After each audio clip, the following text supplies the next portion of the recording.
Assalamu alaikum students. Today we will learn that how we converting decimals into fraction. Okay, so let's start. हमारे पास एक question है कि let's suppose question है 10.55 divided by 5.55. इस decimal को हम लोगों ने कन्वर्ट करना है किसमें, फ्रैक्शन में. सो लेट्स स्टार्ट कि हम लोग इसको कैसे करते हैं सोल्यूशन. अब हम लोग देखते हैं कि हमारे पास सबसे पहले इस डेसिमल को हम लोगों ने रिमूव करना होगा. डेसिमल को कैसे रिमूव करते हैं देखते हैं. 10.55 डिवाइडेड बाय 5.55.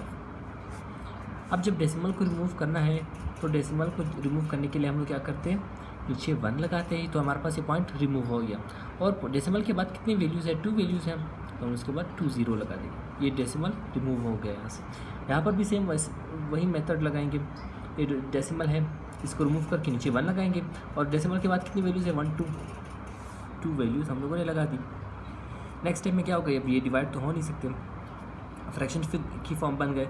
अब फ्रैक्शन की फॉर्म में हम लोग क्या करते थे, जब भी हमारे पास इस तरह का क्वेश्चन आता है जब इसमें डिवाइड नहीं होता तो हम लोग क्या करते, साइन चेंज करते थे. ओके, सो अब ये डेसिमल रिमूव हुआ, फ्रैक्शन की फॉर्म बन गई. अब जब डिवाइड का साइन मल्टीप्लाई में चेंज करेंगे तो यहाँ इस वैल्यू में फ़र्क पड़ेगा. ठीक है, ये जो 100 था ये ऊपर चला जाएगा और जो 555 है ये नीचे चला आएगा. क्लियर. अब 100 से कट गया. क्लियर. 5 2 ज़ा 10, 5 1 ज़ा 5, 5 1 ज़ा 5, 5 1 ज़ा 5, 5 1 ज़ा 5, 5 1 ज़ा 5.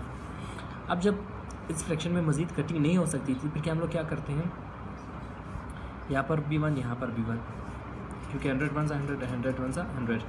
सो 211 1 ज़ा 211 एंड 111 1 ज़ा 111. अब इस फॉर्म को अगेन हम लोगों ने किस में कन्वर्ट करना है, डेसिमल में. तो क्या करेंगे हम लोग, यहाँ पर आके डिवाइड करेंगे.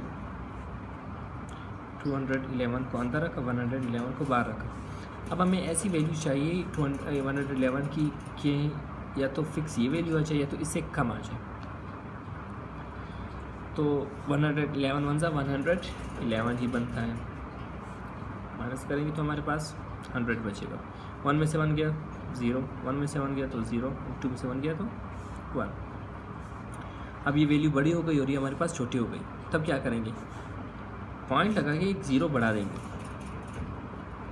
ताकि हमारे पास ये नीचे वाली वैल्यू बढ़ जाए, ताकि हम लोग क्या करें मज़ीद सॉल्व कर सकें, क्योंकि हमें इसका जो आंसर है वो डेसिमल में ही चाहिए. ठीक. अब ये 1000 बन गया.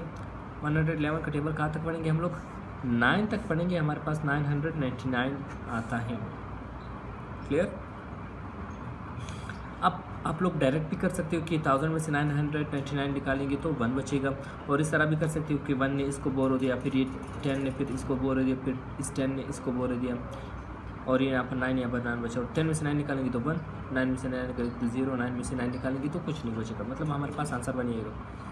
अब अगेन हम लोग क्या करेंगे, यहाँ पर 1 है, यहाँ पर 111 है, तो हमें क्या लेना पड़ेगा, पॉइंट तो हम लोगों ने लगाया हुआ है, 1 0 लिखेंगे, लेकिन 1 0 से काम नहीं हुआ. जब भी हम लोग 2 वैल्यूज़ एक साथ नीचे उतारते हैं तब यहाँ पर 1 0 बढ़ता है. क्लियर. अब फिर भी इससे काम वो मसला हल नहीं हुआ, हमारा सोल्यूशन हल नहीं हुआ, कि हमें कुछ और वैल्यूज़ चाहिए. तो हम लोग एक और 0 बढ़ा देंगे और यहाँ पर एक और 0 बढ़ा देंगे. अगेन हम लोग 111 का टेबल 9 तक पढ़ेंगे तो ये 999 आएगा. ये क्वेश्चन सॉल्व नहीं होगा, ये बढ़ता जाएगा. जितना करते जाओगे ये क्वेश्चन बढ़ता जाएगा. तो हम लोग सिर्फ आंसर यहाँ तक लिखेंगे कि इसको जो हम डेसिमल फॉर्म में कन्वर्ट करेंगे 1.9009. That's the answer. ओके.